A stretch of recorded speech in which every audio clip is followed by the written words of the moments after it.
ఈ రోజుల్లో మనిషి ఏకాకి అయిపోతున్నాడు. అదెలా అంటారా? రాబోయే రోజుల్లో ఉదయమే మేల్కొల్పడానికి అమ్మ అవసరం లేదు.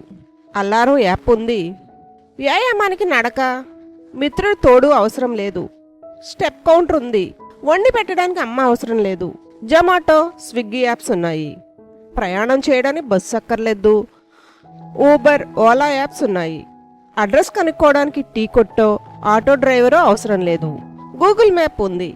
పచారీ సామాన్లు కొనటానికి ఇంతకాలం అందుబాటులో ఉన్న కిరాణా దుకాణంతో పని లేదు. ఆన్లైన్ స్టోర్ ఉంది. బట్టలు కొనుక్కోవడానికి దుకాణానికి వెళ్ళక్కర్లేదు.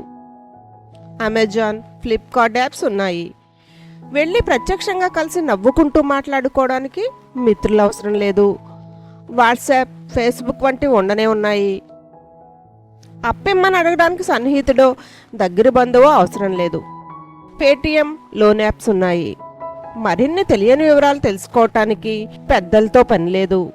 గూగుల్ యాప్ ఉండనే ఉంది. ఇలా ఏకాకిగా బ్రతకడానికి అన్ని రకాల వసతులు ఉన్నాయి. మొబైల్ యాప్స్ అనే భూతం రూపంలో చిక్కుకుపోతున్నాం యాప్స్ వలలో, యువతలకు రాలేనంతగా. అందుకని కనీసం అప్పుడప్పుడైనా సన్నిహితులను కలవటానికి, కబుర్లు చెప్పుకోవటానికి, మనసారా నవ్వుకోవటానికి వీధిలోకి వద్దాం. ఈ యాప్స్ రాకాశ గుప్పెట్లో నుంచి యువతలకొచ్చి కాసేపైనా నలుగురి మధ్య సరదాగా గడుపుదాం. ఏమంటారు?